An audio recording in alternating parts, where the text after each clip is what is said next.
चलिए तो आज हम लोग एथिकल इश्यूज पढ़ेंगे और ये हमारे बायोटेक्नोलॉजी एंड इट्स एप्लीकेशन का लास्ट लेक्चर होगा। उसके बाद हमने 3 यूनिट अपने चैनल पे ख़त्म कर दी है।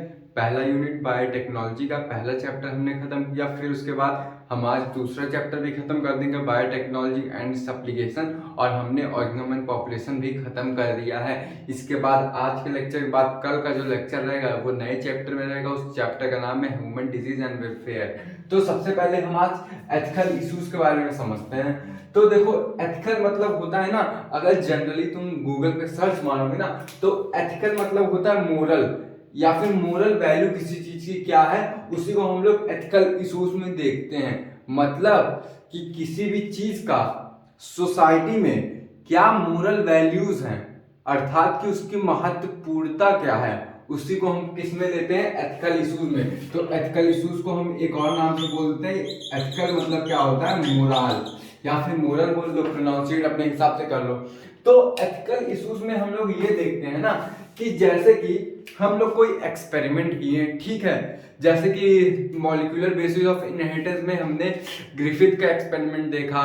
फिर हमने कल यही पढ़ा कि ट्रांसजेनिक में, कल का एक एग्जांपल लेते हैं कि कल हमने ये पढ़ा कि ट्रांसजेनिक एनिमल्स में हम लोग वैक्सीन की सेफ्टी का जब यूज करते हैं, उसका वैक्सीन का टेस्टिंग करते हैं या फिर केमिकल सेफ्टी टेस्टिंग करते हैं, तो हम किसी ना किसी एक होस्ट को लेते हैं जो कि एनिमल की कैटेगरी में आता है, और उसमें हम लोग अपना टेस्ट करते हैं, और जब वो एनिमल सरवाइव कर लेता है तब हम पास करते हैं। तो देखो यार, एथिकल इश्यूज में ये बोला जा रहा है ना कि जो तुम्हारे एनिमल्स हैं जिन पे तुम टेस्ट कर रहे हो, उस पे जो टेस्ट तुम लोग कर रहे हो ना, वो काफी मतलब लिमिटेड अमाउंट में करो। ऐसा ना रहे कि तुम ओवर एक्सप्लॉइट कर दो, मतलब कि तुम ऐसा नहीं कि किसी भी एनिमल को पकड़ लो टेस्ट कर लो उस पे, ऐसे नहीं होने वाला भाई, तुम्हारा इकोसिस्टम डिसबैलेंस हो जाएगा। तो सबसे पहला क्वेश्चन यहाँ से ये बन रहा है कि एथिकल इश्यूज में हम क्या करते हैं कि जो हमारे रिसोर्स रहते हैं, अर्थात कि बायोटिक लिविंग बायोटिक एनिमल जो रहते हैं या फिर बायोटिक थिंग्स जो रहते हैं, उनका हम लोग यूज जो करते हैं ना काफी सोच समझ के करते हैं। क्यों सोच समझ के करते हैं? क्योंकि हमारा जो इकोसिस्टम है वो क्या हो जाएगा, डिस्टर्ब हो जाएगा। आप कैसे डिस्टर्ब होगा जरा ये देख लो। जिसने ऑर्गेनिज्म पॉपुलेशन पता होगा, पढ़ा होगा, मेरा पूरा जितना भी लेक्चर मैंने बनाया 17 होगा, उसको पता होगा। तो हम लोग यहाँ पे देखते हैं कैसे हमारा जो है इकोसिस्टम में क्या क्या आता है। यहाँ पे मैं लिख दे रहा हूँ, इकोसिस्टम में क्या क्या आता है। इकोसिस्टम में दो चीज आता है। क्या क्या आता है मेरे भाई, जरा बताना तुम लोग। एक आता है बायोटिक कम्युनिटी, अर्थात की लिविंग चीजों वाली कम्युनिटी, और एक आता है ए बायोटिक कम्युनिटी आती है। अब ecosystem, the term ecosystem was given by tension नाले, यानी कि टेंसले। ये ऑर्गेनिज्म पॉपुलेशन में तुम लोग पढ़ोगे तभी मैं थोड़ा बता दिया। जिसने मेरा लेक्चर नहीं देखा होगा, ऑर्गेनिज्म पॉपुलेशन पूरा देख लो भाई। सबसे पहले मैंने ही पढ़ाया है, मैं स्कूल के कॉम्प्लीमेंट्री चल रहा हूँ, स्कूल वाले आगे पढ़ाएंगे मैं पीछे पढ़ाऊंगा, मैं इसे करता हूँ। तो क्योंकि मैंने अपना सीक्वेंस बनाया है तो मैं उसी हिसाब से चल रहा हूँ। तो इकोसिस्टम में हमने क्या देखा था कि बायोटिक फैक्टर आता है और एबायोटिक फैक्टर आता है, लेकिन यहाँ पे हम लोग सिर्फ बायोटिक फैक्टर की बात करेंगे, क्योंकि एथिकल इश्यूज ना हम लोग लिविंग ऑर्गेनिज्म में लेते हैं, नॉन लिविंग नहीं लेते। तो हम लोग यहाँ पे इसकी बात नहीं करेंगे, सिर्फ इसकी बात करेंगे।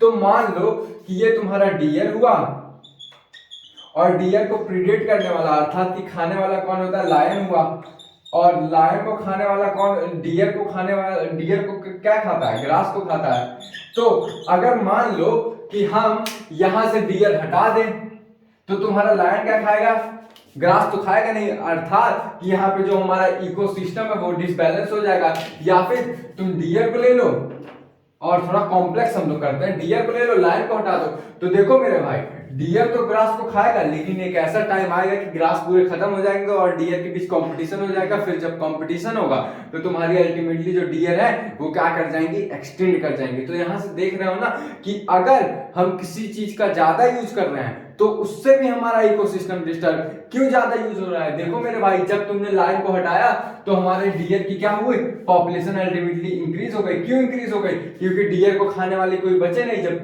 डियर को खाने वाले कोई बचेंगे नहीं तो क्या करेगा डियर तुम्हारा ग्रास खाता रहेगा और खाएगा, और क्या करेगा, सरवाइव करेगा एंड रिप्रोड्यूस करेगा मेरे भाई।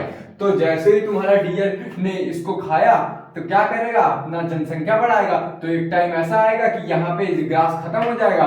तो जब ग्रास खत्म, डियर के बीच में कंपटीशन होगा, और जब कंपटीशन होगा अल्टीमेटली तुम्हारी जो डियर है वो क्या करेगी, एक्सटिंक्ट हो जाएगी। तो यहाँ पे देख रहे हो कि तुम्हारा इकोसिस्टम पूरी तरह से डिसबैलेंस हो गया है। अब तुम एक और कंडीशन लो, मान लो यहाँ पे मैंने लायन ले लिया और ग्रास हटा दिया, तो डियर को खाने वाले, जो ग्रास को खाने वाले डियर्स जो रहेंगे वो क्या खाएंगे, वो नहीं रहेंगे। तो क्या करेगा, अल्टीमेटली ये तो इनको खाएगा, लेकिन ये जब इसको खाएगा नहीं तो इनकी जनसंख्या तो बढ़ेगी नहीं। जब इनकी जनसंख्या नहीं बढ़ेगी तो एक टाइम आएगा कि लायन में भी कंपटीशन होगा, और जब लायन में कंपटीशन होगा तो लायन की भी स्पीसीज क्या होगी, एक्सटिंक्ट हो जाएगी। तो यहाँ मेरे कहने का बस सिंपली ये मतलब है कि हम किसी भी चीज का ज्यादा यूज करें तब भी हानिकारक है, कम यूज करें तब भी हानिकारक है। हमको क्या करना पड़ता है ना, ये जो इकोसिस्टम को ना बैलेंस करना पड़ता है, अर्थात कि इस संसार में हर एक प्रत्येक लिविंग ऑर्गेनिज्म चाहता है कि वो बैलेंस फॉर्म में रहे, कोई भी ये नहीं चाहता कि अनस्टेबल फॉर्म में रहे। तो इस एथिकल इशू को कंट्रोल करने के लिए, अर्थात कि जो हम कैसे ऐसे किसी चीज का एक्सपेरिमेंट नहीं कर सकते,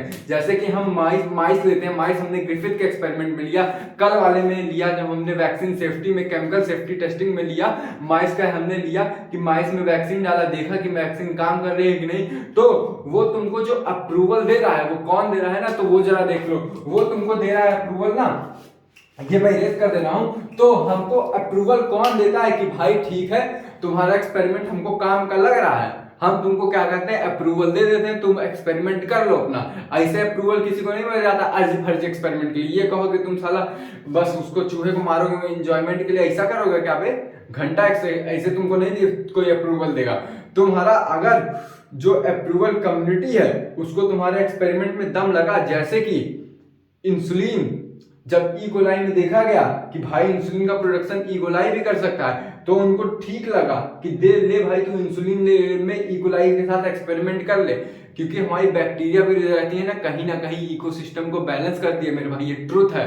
अगर जिसको नहीं विश्वास हो रहा वो जाके मेरा ऑर्गेनिज्म पॉपुलेशन पूरी यूनिट देखे, उसको समझ में आ जाएगा कि इस संसार में प्रत्येक ऑर्गेनिज्म का, एक मच्छर का भी क्या इकोसिस्टम में रोल है ना, वो भी तुमको पता चल जाएगा। या फिर तुम ले लो कि किसी एनिमल में हम इंसुलिन का प्रोडक्शन करवा रहे हैं, वैसे हम लोग एनिमल्स में भी इंसुलिन का प्रोडक्शन करवा सकते हैं, लेकिन पता है इसमें डिसएडवांटेज क्या होगा, सबसे मेजर डिसएडवांटेज ये होगा ना कि तुम्हारा एनिमल में जब इंसुलिन का प्रोडक्शन करवाओगे तो बहुत ही हाई कॉस्ट हो जाएगा भाई, और इतना पैसा हम लोग के पास है नहीं कि हम एनिमल से इंसुलिन का प्रोडक्शन करवा पाए।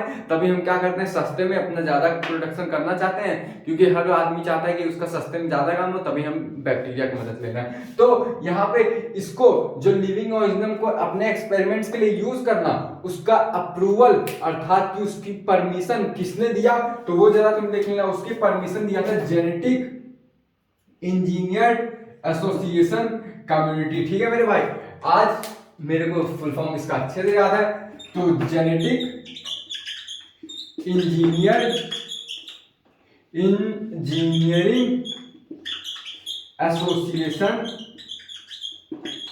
कम्युनिटी, अर्थात ये ऐसी कम्युनिटी थी जिन्होंने परमिशन दिया कि तुम भैया इस लिविंग ऑर्गेनिज्म पे एक्सपेरिमेंट कर सकते हो, इसकी जान सेक्रीफाइस कर सकते हो, लेकिन तुम्हारा एक्सपेरिमेंट काम का होना चाहिए। जब उस कम्युनिटी को, अर्थात ये जो जेनेटिक इंजीनियर एसोसिएशन कम्युनिटी है, इसको लगेगा तुम्हारा जो एक्सपेरिमेंट है वो भविष्य में मुझको काफी लाभ देगा, तो हम क्या करेंगे, तुमको अप्रूवल दे देंगे, तुम जाओ भैया माइस पे एक्सपेरिमेंट कर लो। या फिर पोलियो टीका के लिए हमने बंदर पे एक्सपेरिमेंट किया, क्यों किया, क्योंकि उसका डीएनए हमारा डीएनए कहीं ना कहीं मैच हो रहा था। इतनी बात समझ में आ गई।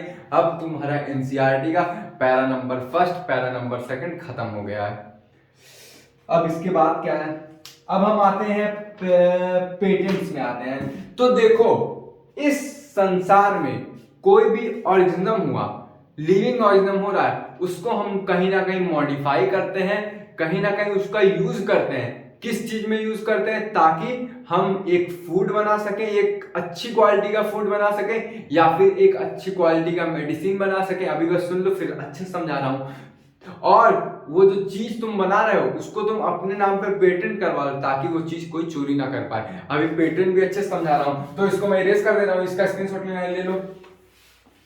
तो इस संसार में हम क्या बोलते हैं कि मॉडिफाइड मॉडिफाइड, क्योंकि बायोटेक्नोलॉजी में हम जेनेटिक मॉडिफाइड ऑर्गेनिज्म का ही लेते हैं भाई यूज करते हैं, या फिर यूजेस हम किसी भी का भी यूज करें क्या ऑफ लिविंग ऑर्गेनिज्म, अर्थात कि हम किसी भी ऑर्गेनिज्म को मॉडिफाई करें या फिर किसी ऑर्गेनिज्म का यूज करें, लिविंग ऑर्गेनिज्म का यूज करें फॉर, सेंटेंस में मत जाना मेरे भाई, बस फील करते रहो, फॉर किसके लिए, हम क्या करें, तुम्हारा मेडिसिन बनाने के लिए यूज करें या फिर तुम्हारा क्या बनाने के लिए यूज करें, फूड बनाने के लिए। अब तुम बोलोगे कि कैसे भाई, प्रूफ करो, मैं नहीं मान रहा तुम्हारा स्टेटमेंट। अबे ऐसे कैसे मेरी बातियां मान लोगे, मैं कुछ भी बोल दूं तुम मान लोगे, बोलो नहीं मानेंगे हम। कैसे हम किसी भी मॉडिफाइड ऑर्गेनिज्म का या फिर तुम्हारा यूजेस का हम लिविंग ऑर्गेनिज्म में यूज करके अपना क्या ऑब्टेन कर सकते हैं, मेडिसिन ऑब्टेन कर सकते हैं या फिर फूड, हम कैसे माने, कैसे तुम मॉडिफाई कर दिए लिविंग ऑर्गेनिज्म में जिसमें हम मेडिसिन का भी यूज कर सकते हैं या फिर फूड का भी, और उसको हम अपने नाम पे क्या करते हैं, पेटेंट भी कर सकते हैं, हम लोग कैसे माने।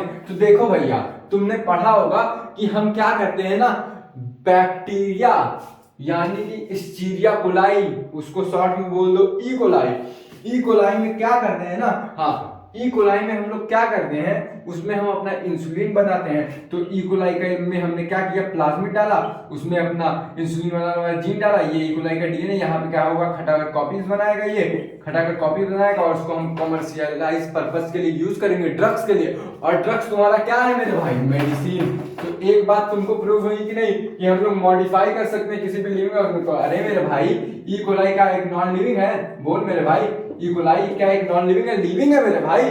तो जब ये लिविंग ऑर्गेनिज्म हुआ तो क्या हुआ, हमने मेडिसिन बनाए, तो किसकी वजह से, हमने ई कोलाई में मॉडिफिकेशन किया। कैसा मॉडिफिकेशन किया कि उसके हमने जीन में अपना डिजायर्ड जीन यानी कि चाहत भरा डीएनए डाला, चाहत भरा जीन डाला, जिसकी वजह से वो क्या हो गया, इंसुलिन बनाने लगा, और इंसुलिन जो हमने ड्रग्स के फॉर्म में कन्वर्ट किया और क्या किया, उसका यूज किया मेडिसिन बनाने में। फिर उसका हम फूड में कैसे यूज कर सकते हैं, फूड में हमने क्या पढ़ा था, बायोटेक्नोलॉजी एंड इट्स एप्लीकेशन के पेज नंबर 2 पे हमने ये पढ़ा था कि हमने क्या पढ़ा था, ये भी सुन लो, कि जो हमारी गोल्डन राइस होती है ना, उसके जीन में हम ऐसा मॉडिफाई किए जिसकी मदद से गोल्डन राइस में तुम्हारा विटामिन ए भी पाया जा रहा है। राइस में वैसे नॉर्मली कार्बोहाइड्रेट बस पाया जाता है, लेकिन हमने उसके जीन में जो राइस का गोल्डन राइस का जीन था ऐसा मॉडिफाई किया कि वो राइस में भाई विटामिन ए ना पाने लगा। तो हमने मॉडिफाई किया किसी भी लिविंग ऑर्गेनिज्म को। अबे लिविंग ऑर्गेनिज्म प्लांट भी होते हैं भैया, नहीं पता है क्या तुमको? अबे जाके पहले तुम ऑर्गेनिज्म पॉपुलेशन का लेक्चर लगा के आओ तो बे,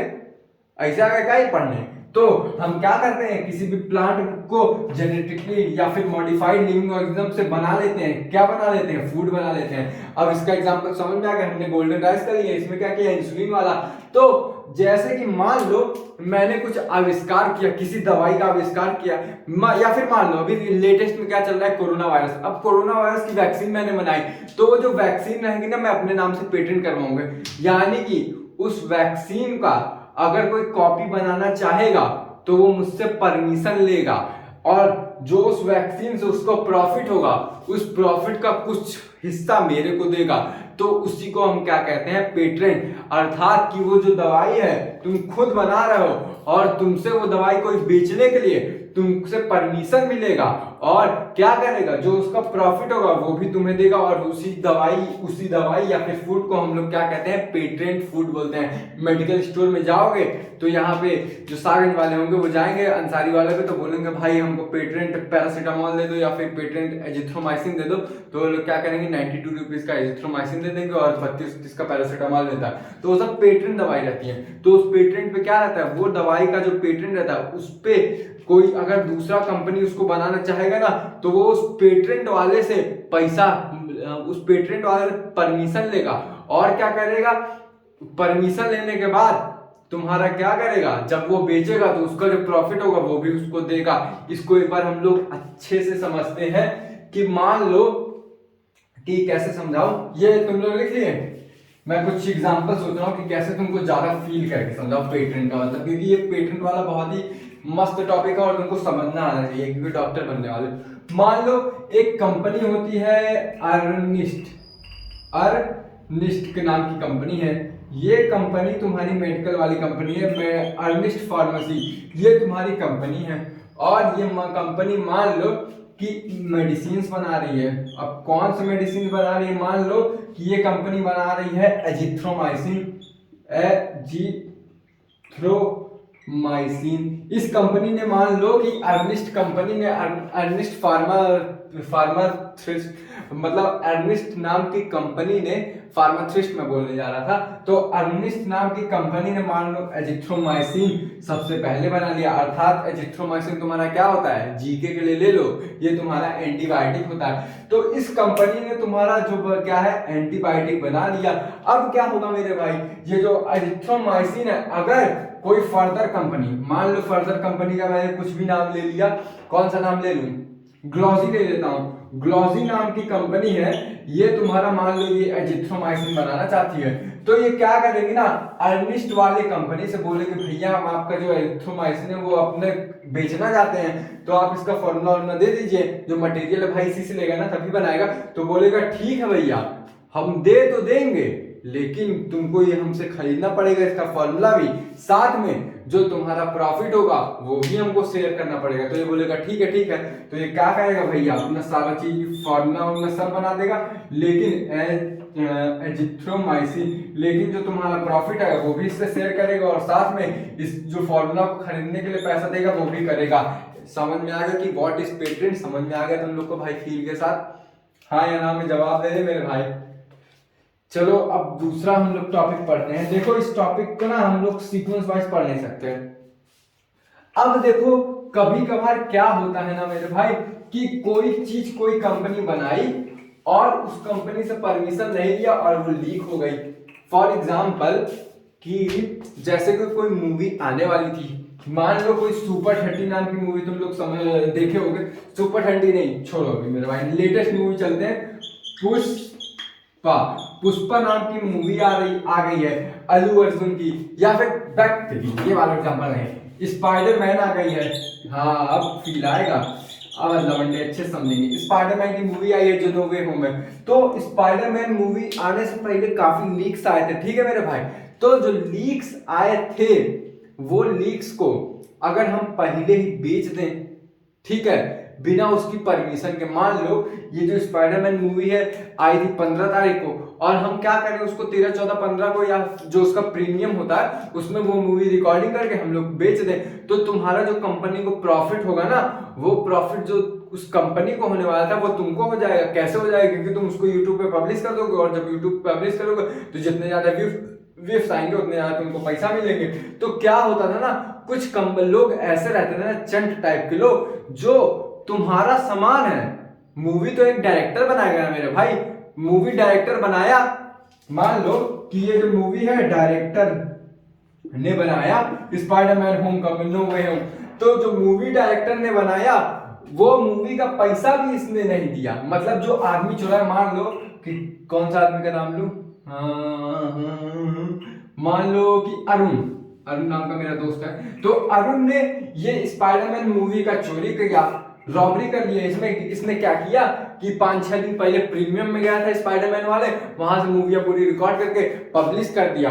तो जो थिएटर में मूवी आने वाली थी उसको इसने पहले ही पब्लिश कर दिया। तो मान लो इस मूवी से हमको प्रॉफिट हो रहा था 100 करोड़, अगर ये थिएटर में लॉन्च होती, लेकिन यहाँ पे क्या हुआ, इसने बिना इससे परमिशन लिए, डायरेक्टर से बिना परमिशन लिए मूवी रिकॉर्ड कर ली और यूट्यूब पे पब्लिश कर दी। तो जिस दिन ये पब्लिश करेगा उस दिन तो क्या होगा, इसका 50 करोड़ इसको मिल जाएगा, क्योंकि यूट्यूब पे भाई पैसा बहुत मिलता है, और जो डायरेक्टर को 50 करोड़, अर्थात यहाँ पे रिसोर्स भी देख रहे हो, इन लोगों का पैसा जो है वो डिवाइड हो जाएगा 2 भाग में। इसी को हम क्या बोलते हैं, प्राइसी बोलते हैं, लेकिन उसको बाद में समझोगे।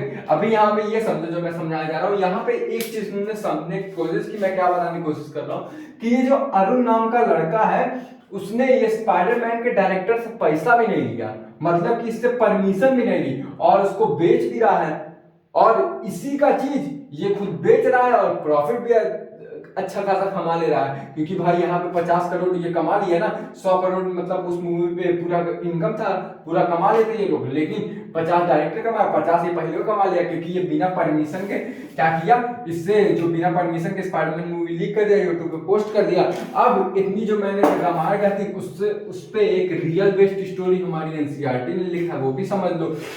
क्या होता था ना कि पहले कुछ लोग ऐसे होते थे जो तुम्हारा प्रोडक्ट है भाई तुम्हारा प्रोडक्ट वो लोग बेचते थे और तुमको पैसों नहीं देते थे। मतलब कि तुम्हारा प्रोडक्ट पेटेंट करवाते थे। मतलब जैसे ही वो जो मैंने अरुण और स्पाइडरमैन का स्टोरी बताया, तो अरुण क्या किया, वो जो स्पाइडरमैन की मूवी थी अपने नाम पे पेटेंट करवा लिया, अर्थात कि अपने नाम पे करवा लिया। और वो क्या कर रहा है, उसको पैसा भी नहीं दे रहा, उसी की मूवी उसको भी पैसा नहीं दे रहा। अब भाई वो पब्लिश कर दिया तो 50 करोड़ तो अरुण का फायदा हो गया ना। तो उसी तरह कुछ लोग ऐसे होते हैं ना, जो लोग किसी दूसरे का प्रोडक्ट क्या करते हैं, हथिया लेते हैं या फिर चोरी कर लेते हैं या फिर गलती से देख के चुरा लेते हैं उसका फॉर्मूला वर्मूला। देखते नहीं हो चोरी हो जाता है उसका, मतलब एक्सपेरिमेंट करने जा रहा है, लेकिन भाई वो आके देख लिया एक्सपेरिमेंट, पहले अपना पेटेंट करवा लिया। तो वही कुछ लोग जो चोरी करते हैं ना, वो लोग क्या करेंगे, दूसरे का प्रोडक्ट रहेगा खुद अपने नाम पे करवा लेंगे और क्या बोलेंगे, ये प्रोडक्ट हमारा है। अर्थात कि जो दूसरे का प्रोडक्ट है वो चुरा भी लेंगे और उनको प्रॉफिट क्यों नहीं देंगे और बोलेंगे, क्रेडिट भी लेंगे कि ये हमारा प्रोडक्ट है।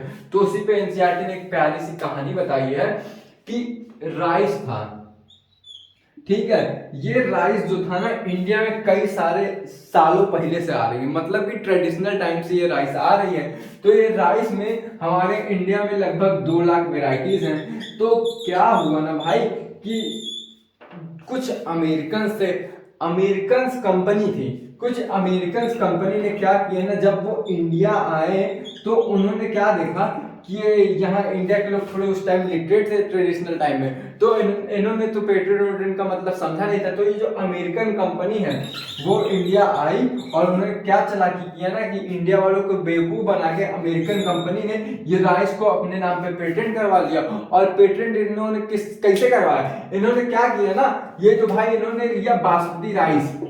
और एक चीज और फैक्ट की बात बता रहा हूँ, बासमती राइस की वैरायटी हमारे इंडिया में 27 है। मतलब कि हमारे इंडिया में कुल 2 लाख वेराइटीज है राइस की और उसमें सिर्फ बासमती की जो है 27 वेराइटीज है। तो क्या हुआ कि ये जो इंडियन कंपनी थी, इन्होंने अपना जो बासमती राइस था उसको पेटेंट करवाया। अब कैसे पेटेंट करवाया भाई, एकदम एग्जैक्टली कॉपी रहेगी तो क्या कोई भी पहचान जाएगा। तो उन्होंने क्या थोड़ा दिमाग लगाया, भाई अंग्रेज थे तो दिमाग लगाएंगे ही पहले। तो उन्होंने बासमती राइस दिया और उसका क्या किया ना, क्रॉस करवा दिया। क्रॉस किसके साथ करवाया, एक सेमी मतलब होता है बीच का, सेमी डॉर्फ, अर्थात कि डॉर्फ से थोड़ा बड़ा सेमी डॉर्फ प्लांट। अब ये सेमी डॉर्फ प्लांट कैसे होता है ये तुम समझ लो।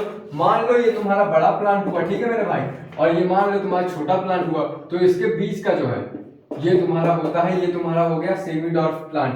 अब ये तुम्हारा इन्होंने क्या किया, बासमती राइस का सेमी डॉर्फ राइस से क्रॉस करवा दिया और जो हमारा अल्टीमेटली प्रोडक्ट निकला, यहाँ से जो भी प्रोडक्ट निकला उन्होंने क्या किया, ये जो हमारी अमेरिकन कंपनी थी अपने नाम पे पेटेंट करवा लिया। अर्थात यहाँ पे ये समझ में आया कि प्रोडक्ट साला हमारा, हमने उसको पेटेंट नहीं करवाया। तो अमेरिकन कंपनी ने क्या किया, फायदा उठा लिया। और फायदा कैसे उठाया कि अपने नाम पे इसको पेटेंट करवा लिया और इंडिया वाले खुद अपना ही प्रोडक्ट, उनको इनसे परमिशन लेनी पड़ रही है खाने के लिए, बेचने के लिए। अरे मेरे भाई अब तक खरीदेंगे नहीं उनसे तो बेचेंगे कैसे, ये लोग केस कर देंगे इंडिया वालों पे। लेकिन भाई इंडिया वालों ने थोड़ा हिम्मत दिखाया और क्या किया ना, इस पे विरोध कर दिया अमेरिकन कंपनी पे। अमेरिकन कंपनी ने किससे पेटेंट लिया था ना, मतलब जैसे पेटेंट वाली अथॉरिटी होती है ना, जैसे मैंने बताया था कि कोई भी एक्सपेरिमेंट कर रहे हो तो उसमें जेनेटिक इंजीनियर एसोसिएशन कम्युनिटी लगती है जो कि हमें परमिट करती है कोई भी एक्सपेरिमेंट करने से, एनिमल्स का यूज करने से। तो इनको जो पेटेंट का वो किया, मतलब पेटेंट करवाया राइस का, क्योंकि उस टाइम देखो पेटेंट करवाना बहुत ईजी था। क्यों, क्योंकि उस टाइम कॉम्पिटिशन कम था, इंडिया वाले वैसे भी लिटरेट है, तो उन्होंने इजीली क्या किया, कोई भी प्रोडक्ट था पेटेंट करवा लिया। आज के टाइम में बहुत मुश्किल है, क्योंकि आज के टाइम में कंपटीशन भाई बहुत ज्यादा है। तो कंपटीशन इसीलिए ज्यादा है, तभी वहां पे पेटेंट आजकल के टाइम में लेट में होता है। तो इन्होंने पेटेंट किससे करवाया वो भी जान लो, एक यूएस पेटेंट कंपनी थी, उन्होंने क्या किया, इससे पेटेंट करवाया। भाई ये भी यूएस का और यूएस कंपनी में दोनों ने आपस में मिलकर कुछ दलाली वलाली की होगी, तो क्या किया, पेटेंट करवा लिया राइस को। तो यहाँ पे लेकिन इंडिया वालों ने क्या किया, स्ट्राइक कर लिया, अर्थात कि इंडिया वालों ने इनका विरोध किया अमेरिकन कंपनी का और बोला नहीं भाई हमारा राइस हमको चाहिए वापस, नहीं करोगे तो हाथ पैर तोड़ देंगे। तो क्या किया, अल्टीमेटली हमको जो राइस का पेटेंट वाला वो जो इन्होंने बैच ले लिया था वो क्या किया, हमको भी मिल गया। मतलब कि जो हमारा राइस का पेटेंट वाला जो थप्पा था इन पे से हट गया और हमारा राइस का पेटेंट वाला थप्पा फिर से इंडिया वालों को मिल गया। अब तुम ही सोचो भाई मेरे, राइस तो हमारे ट्रेडिशनल टाइम से आ रही है, अब वही साला जो हम लोग बचपन से लेके अब तक पैदा कर रहे हैं, उसी को कोई बाहर वाला आया, ले लिया और थोड़ा सा क्रॉस करवा दिया, बोल दिया कि हम पेटेंट बनाए। ऐसे थोड़ी ना है, पागल वागल थोड़ी ना है हम लोग। तो क्या किया उन्होंने कि उन्होंने इसका विरोध किया और अल्टीमेटली जो है हमको राइस का पेटेंट सिर्फ वापस मिल गया। इतनी बात समझ में आ गई। इसमें कुछ स्क्रीनशॉट लेना है तो ले लो।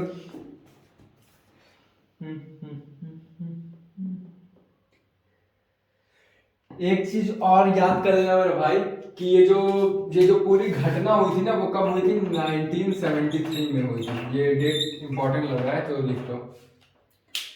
1997 में, सॉरी मैं 1997 में हुई थी। इतना हो गया तो बताओ, मैं आगे बढ़ूं फिर। और हाँ, उन्होंने क्या कोशिश की ना, उन्होंने ये भी कोशिश की, ये भी मतलब सुन लो, उन्होंने ये भी कोशिश की, अगर सुनना होगा सुनना, नहीं सुनना होगा तो मत सुनना। इन्होंने जो हमारे टर्मरिक है, टर्मरिक वही जो येलो येलो होता है, शायद वही टर्मरिक बोलते हैं, टर्मरिक, और साथ में टर्मरिक स्पेलिंग पे मत ध्यान देना, टर्मरिक और नीम था, उन्होंने इसको भी पेटेंट करवाने की कोशिश की कि नीम हमारे ट्रेडिशनल टाइम से है और जो है टर्मरिक है वो भी हमारे यहाँ ट्रेडिशनल टाइम से है। उन्होंने क्या किया, इसको भी अपने नाम पे पेटेंट करवाने की कोशिश की, लेकिन अल्टीमेटली जो राइस हुआ और नीम हुआ या फिर टर्मरिक हुआ, कोई चीज उन्होंने पेटेंट नहीं करवा पाए, मतलब कंप्लीटली, क्योंकि हमने उसका अपोजिशन दिया और अल्टीमेटली क्या हुआ, वो जो मेंबरशिप उनको मिली थी पेटेंट वाली, वो खारिज हो गई। इतनी बात समझ में आ गई। अब हमारा वेरी वेरी न्यू टॉपिक आ रहा है जो कि है बायोप्रियसी। अब हम बायोप्रियसी पे आ रहे हैं। एथिकल इशू खत्म हो गया हमारा। इसमें से ज्यादा क्वेश्चन नहीं आता हर साल, जितना आता है वो मैंने बता दिया है, और इससे बाहर एक भी क्वेश्चन नहीं आएगा पक्का है। इससे वैसे क्वेश्चन बहुत कम आते हैं भाई, सच बताऊं तो। अब हमारा नया टॉपिक आ गया है कि बायोप्रेसी क्या होता है। बायोप्रेसी, प्रियसी होगा शायद, प्रियसी, मैं स्पेलिंग चेक कर लूं। प्रियसी, यहाँ पे प्रियसी, स्पेलिंग यार बहुत लोचा मेरा करता है। अब देखो, बायो मतलब, अब हम हेडिंग का पोस्टमार्टम करने जा रहे हैं मेरे भाई, ध्यान से देखना। बायो मतलब क्या होता है? लाइफ होता है। और प्रियसी मतलब क्या होता है ना मेरे भाई? प्रियसी मतलब सिंपली तुम लोग हिंदी में समझो कि चोरी करना। अब चोरी करना, चोरी करना। अब यहाँ पे बायोप्रेसी का जरा अच्छे से समझना तुम लोग। बायोलॉजिकल रिसोर्स की चोरी करना, उसी को क्या कहते हैं? बायोप्रेसी। ये लेमैन लैंग्वेज में समझाया हूं, इसका डेफिनेशन मत बनाने लगेगा तुम लोग पेन में लिख के। तो बायोलॉजिकल रिसोर्स का चोरी करना, उसी को हम लोग बायोप्रेसी बोलते हैं। अब बायोलॉजिकल रिसोर्स का कैसे हम लोग चोरी करें? देखो मेरे भाई, जो तुम्हारे नेचुरल रिसोर्स होते हैं ना, उसी को हम लोग बायोलॉजिकल रिसोर्स बोलते हैं। इतना तुमको क्लियर ही होगा। तो हम लोग इसमें क्या करते हैं ना, जैसे भी हमने क्या किया, राइस बनाया, तो राइस में कुछ हल्का बहुत मॉडिफाई कर दिया। जैसे इन्होंने क्या किया था कि राइस लिया, उसको सेमी डॉट प्लांट से वो क्रॉस करवा दिया बासमती राइस को, और अल्टीमेटली अपना प्रोडक्ट ले लिया। तो वो हमारा क्या हुआ, एक तरह से बायोलॉजिकल रिसोर्स हुआ, जिसको हमने कहीं ना कहीं हल्का बहुत मॉडिफाई कर दिया। और वो जेनेटिकली मॉडिफाइड नहीं था, ऊपर ऊपर से मॉडिफाई किया। तो उसमें क्या है कि हमारा जो नेचुरल रिसोर्स है, अर्थात की बायो रिसोर्स है, उसका हमने क्या किया, मार्केट में बेचा। मतलब कि जो हमारा बायोलॉजिकल रिसोर्स था, मैं एक बार लिख दे रहा हूं, जो हमारा बायोलॉजिकल रिसोर्स था, इस बायोलॉजिकल रिसोर्स को हमने क्या किया, मार्केट में बेचा।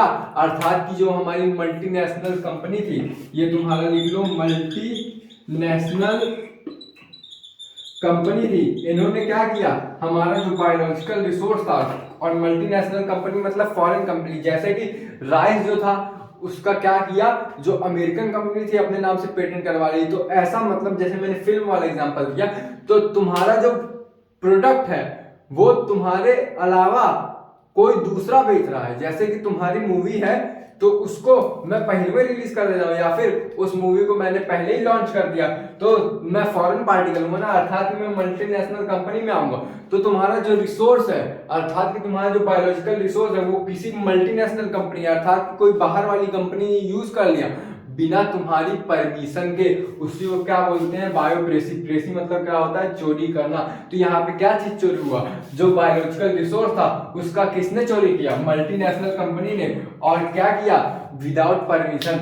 मल्टीनेशनल कंपनी ने तुम्हारा जो बायोलॉजिकल रिसोर्स था उसका चोरी किया विदाउट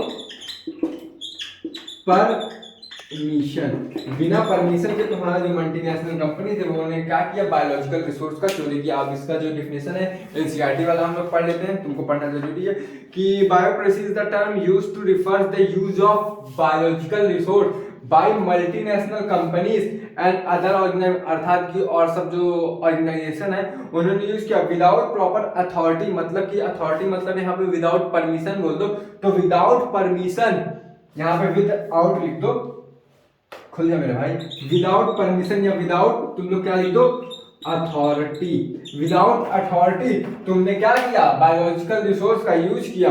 फिर from the country and the people concern with the compensatory payment, अर्थात कि तुम्हारा जो प्रोडक्ट था हमने को बेचा भी बिना तुम्हारी परमिशन के, और जो उससे हमारा प्रॉफिट हो रहा था वो भी हमने तुमको नहीं दिया। जैसे मैंने फिल्म का एग्जांपल लिया, जैसे अरुण ने तुम्हारी स्पाइडरमैन की मूवी पहले ही यूट्यूब पे डाल दी 2-3 दिन पहले, तो जो यूट्यूब पे डाली तो वो तुम्हारा तुमको प्रॉफिट भी हो गया, बिना तुम्हारी परमिशन के वो काम भी किया, और साथ में क्या किया, जो प्रॉफिट था वो भी तुमको दिया नहीं। ये तुम्हारा होता है बायोप्रेसी। अब इसके आगे क्या टॉपिक है,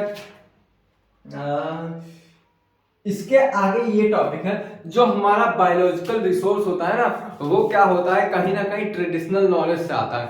मतलब कि जो तुम्हारा टर्मरिक हुआ, टर्मरिक, ये टर्मरिक क्या करता है, ये एंटीबॉडी बनाता है, अर्थात कि ये जो टर्मरिक है जो हम लोग बोलते हैं ये एंटीबॉडी बनाने का काम करता है। और जो तुम्हारा नीम हुआ, नीम हम लोग नोटिस किए होंगे कि जब किसी को क्या होता है, शायद मलेरिया, हाँ जॉइंडिस में हम लोग क्या करते हैं, नीम का यूज करते हैं। किसका नीम में यूज करते हैं, कोई डिजीज है यार मुझको याद नहीं आ रहा, हाँ याद आ गया, चिकन पॉक्स में हम लोग क्या करते हैं, नीम का यूज करते हैं, नीम का धुआं लेते हैं। तो हमारा जो नीम हुआ ये क्या हुआ, बायो रिसोर्स हुआ। और ये क्या है, तुम एक चीज मेरे को बताओ मेरे भाई, जो ये जो नीम हुआ तुम्हारा आज से यूज हो रहा है कि बहुत पहले से यूज हो रहा है, और जो तुम्हारा हल्दी है वो क्या तुम्हारा आज से यूज हो रहा है क्या बहुत पहले से, तो ये भी कहीं ना कहीं बायो रिसोर्स हुआ।